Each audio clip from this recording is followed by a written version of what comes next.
Hello, Mark. My name is Keisha, and my student number is 49. The title of the speech is How to Revive a Neighborhood with Imagination, Beauty, and Arts. I'm a junior at NCUE, and the name of the speaker is Theaster Gates. The name of the speech is How to Revive a Neighborhood with Imagination, Beauty, and Arts. Now I'm going to start the speech. I'm a potter, which seems like a fairly humble vocation. I know a lot about pots. I've spent about 15 years making them. One of the things that really excites me in my artistic practice and being trained as a potter is that you very quickly learn how to make great things out of nothing. That I spent a lot of time at my wheel with mounds of clay trying stuff. And that the limitations of my capacity. My ability was based on my hands and my imagination. That if I wanted to make a really nice bowl and I didn't know how to make a foot yet, I would have to learn how to make a foot. That process of learning has been very, very helpful to my life. I feel like, as a potter, you also start to learn how to shape the world. There have been times in my artistic capacity that I wanted to reflect on other really important moments in the history of the United States, the history of the world where tough things happened. But how do you talk about tough ideas without separating people from that content? Could I use art like these old, discontinued fire hoses from Alabama to talk about the complexities of a moment of civil rights in the 60s? Is it possible to talk about my father and I doing labor projects? My dad was a roofer, construction guy. He owned small businesses, and at 80, he was ready to retire, and his tar kettle was my inheritance. Now, a tar kettle doesn't sound like much of an inheritance. It wasn't. It was stinky and it took up a lot of space in my studio. But I asked my dad if he would be willing to make some art with me. If we could reimagine this kind of nothing material as something very special. And by evaluating the material and my dad's skill, could we start to think about tar just like clay in a new way, shaping it differently, helping us to imagine what was possible? After clay, I was then kind of turned on to lots of different kinds of materials, and my studio grew a lot because I thought, well, it's not really about the material, it's about our capacity to shape things. I became more and more interested in ideas and more things that were happening just outside my studio. Just to give you a little bit of context, I live in Chicago. I live on the south side now. I'm a west sider. For those of you who are not Chicagoans, that won't mean anything.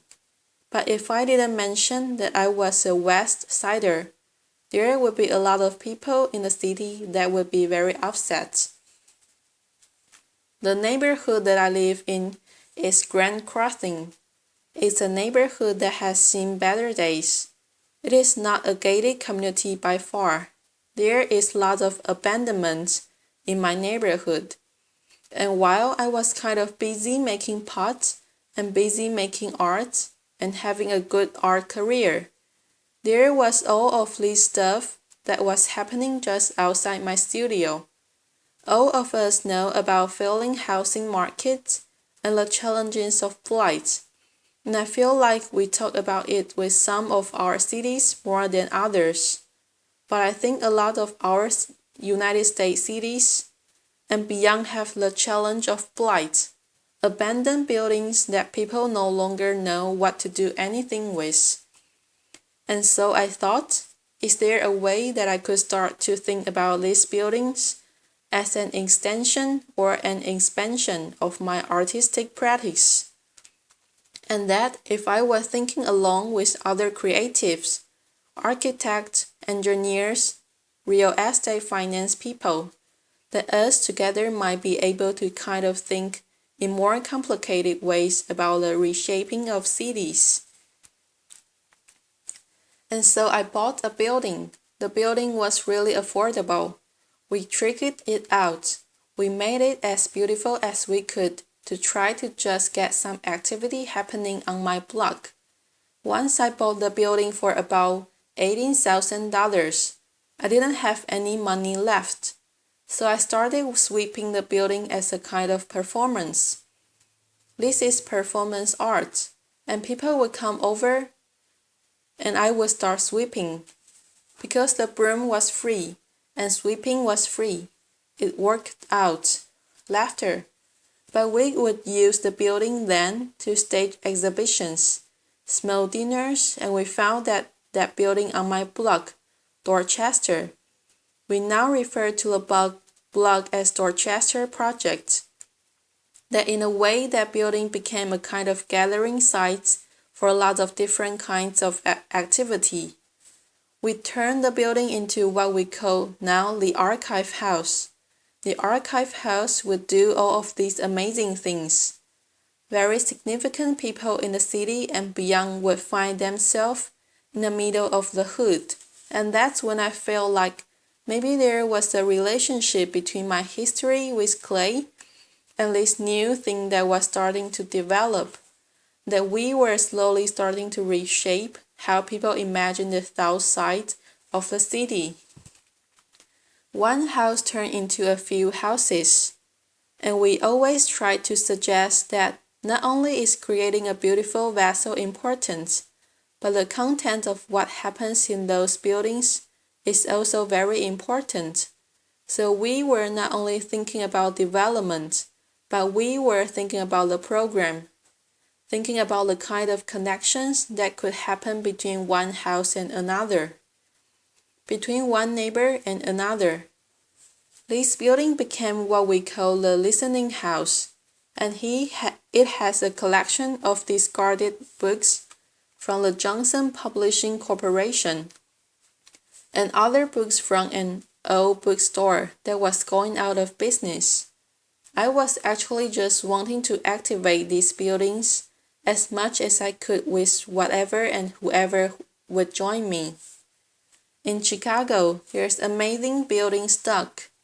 This building, which had been the formal crack house on the block, and when the building became abandoned, it became a great opportunity to really imagine what else would happen there. So this space we converted into what we call Black Cinema House. Black Cinema House was an opportunity in the hood to screen films that were important and relevant to the folk who live around me. That if we wanted to show an old Melvin Van Peebles film, we could. If we wanted to show car wash, we could. That would be awesome. The building we soon outgrew, and we had to move to a larger space. Black Cinema House, which was made from just a small piece of clay, had to grow into a much larger piece of clay, which is now my studio. What I realized was that for those of you who are zoning junkies, that some of the things that I was doing in these buildings that had been left behind, they were not the uses by which the buildings were built, and that there are city policies that say, hey, a house that is residential needs to stay residential. But what do you do in neighborhoods when ain't nobody interested in living there? That the people who have the means to live have already left. What do we do with these abandoned buildings? And so I was trying to wake them up using culture. We found that was so exciting for folk, and people were so responsive to the work, that we had to then find bigger buildings.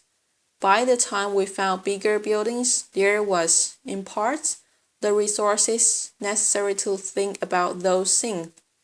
In this bank that we call the Arts Bank, it was in pretty bad shape. There was about 6 feet of standing water. It was a difficult project to finance. Because banks weren't interested in the neighborhood, because people weren't interested in the neighborhood because nothing had happened there. It was dirt. It was nothing. It was nowhere. And so we just started imagining, what else could happen in this building? Applause. And so now that the rumor of my blog has spread, and lots of people are starting to visit, we've found that the bank can now be a center for exhibition, archives, music performance, and that there are people who are now interested in being adjacent to those buildings because we brought some heat, that we kind of made a fire.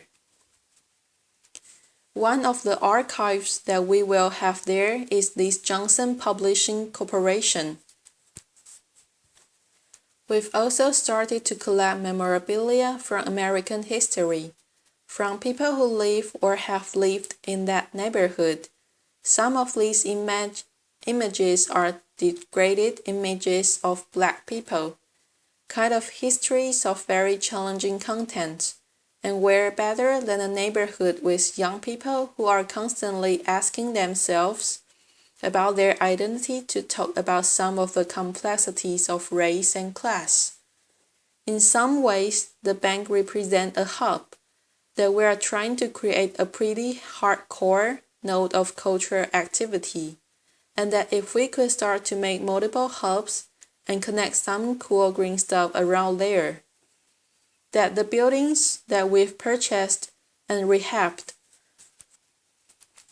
which is now around 60 or 70 units, that if we could land miniature Versailles on top of that and connect these buildings by a beautiful green belt, a plus, that this place where people never wanted to be would become an important destination for folk from all over the country and world. In some ways, it feels very much like I'm a potter, that we tackle the things that are at our will. We try with the skill that we have to think about this next bowl that I want to make. And it went from a bowl to a singular house to a block to a neighborhood to a cultural district to think about the city. And at every point, there were things that I didn't know that I had to learn. I've never learned so much about zoning law in my life. I never thought I would have to, but as a result of that, I'm finding that there's not just room for my own artistic practice. There's room for a lot of other artistic practices. So people started asking us, well, Theaster, how are you going to go to scale? And what is your sustainability plan? Laughter, applause. And what I found was that I couldn't export myself, that what seems necessary in cities like Akron, Ohio, and Detroit, Michigan, and Gary, Indiana, is that there are people in those places who already believe in those places. They are already dying to make those places beautiful, and that often those people who are passionate about a place are disconnected from the resources necessary to make cool things happen, or disconnected from a contingency of people that could help make things happen. So now we're starting to give advice around the country on how to start with what you got, how to start with the things that are in front of you, how to make something out of nothing, how to reshape your world at a will or at your block or at the scale of the city. Thank you very much. Applause. June Cohen, thank you. So I think many people watching this will be asking themselves the question you just raised at the end. How can they do this in their own city? You can't export yourself. Give us a few pages out of your playbook about what someone who is inspired about their city can do to take on projects like yours. Theaster Gates.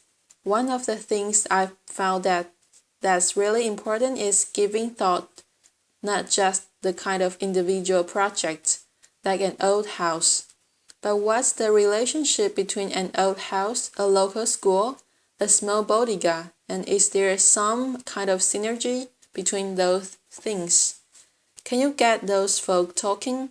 I found that in cases where neighborhoods have failed, they still often have a pause. How do you identify the pause in that place? The passionate people, and then how do you get folk who have been fighting, slugging for 20 years, re-energized about the place that they live? And so someone has to do that work. If I were a traditional developer, then I would be talking about buildings alone, and then putting a for lease sign in the window. I think that you actually have to curate more than that. That there's a way in which you have to be mindful about what are the businesses that I want to grow here, and then are there people who live in this place who want to grow those business with me? Because I think it's not just a cultural space or housing. There has to be the recreation of an economic core. So thinking about those things together feels right. June Cohen. It's hard to get people to create the spark again when people have been slogging for 20 years. Are there any methods you found that have helped break through? Theaster Gates. Yeah, I think that now there are lots of examples of folk who are doing amazing work.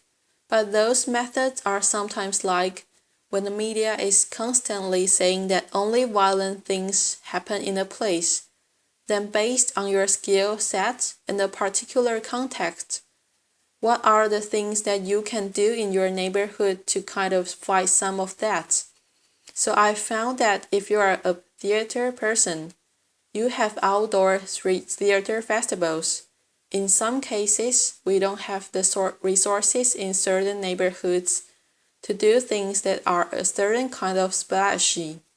But if we can then find ways of making sure that people who are local to a place, plus people who could be supportive of the things that are happening locally, when those people get together, I think really amazing things can happen. June Cohen. So interesting. And how can you make sure that the project you are creating are actually for the disadvantaged and not just for the sort of vegetarian indie movie crowd that might move in to take advantage of them? Theaster Gates. Right on. So I think this is where it starts to get into the thick weeds. June Cohen. Let's go there. Theaster Gates. Right now, Grand Crossing is 99% black, or at least living. And we know that maybe who owns property in a place is different from who walks the street every day. So it's reasonable to say that Grand Crossing is already in the process of being something different than it is today. But are there ways to think about housing trust, or land trust, or a mission-based development that start to protect some of the space that happens? Because when you have 7,500 empty lots in a city, you want something to happen there, but you need entities that are not just interested in the development piece, but entities that are interested in the stabilization piece. And I feel like often the developer piece is really motivated, but the other work of a kind of neighborhood consciousness, that part doesn't live anymore. So how do you start to grow up important watchdogs that ensure that the resources that are made available to new folk that are coming in are also distributed to folk who have lived in a place for a long time? June Cohen. That makes so much sense. One more question. You make such a compelling case for beauty and the importance of beauty and the arts. There would be others who would argue that funds would be better spent on basic services for the disadvantaged. How do you combat that viewpoint or come against it? Theaster Gates. I believe that beauty is a basic service. Applause. Often what I have found is that when there are resources that have not been made available to certain under-resourced cities or neighborhoods or communities, that sometimes culture is the thing that helps to ignite, and that I can't do everything. But I think that there's a way in which if you can start with culture and get people kind of reinvested in their place, other kinds of adjacent amenities start to grow, and then people can make a demand that's a poetic demand, and the political demands that are necessary to wake up our cities, they also become very poetic. John Cohen. It makes perfect sense to me, Theaster. Thank you so much for being here with us today. Thank you.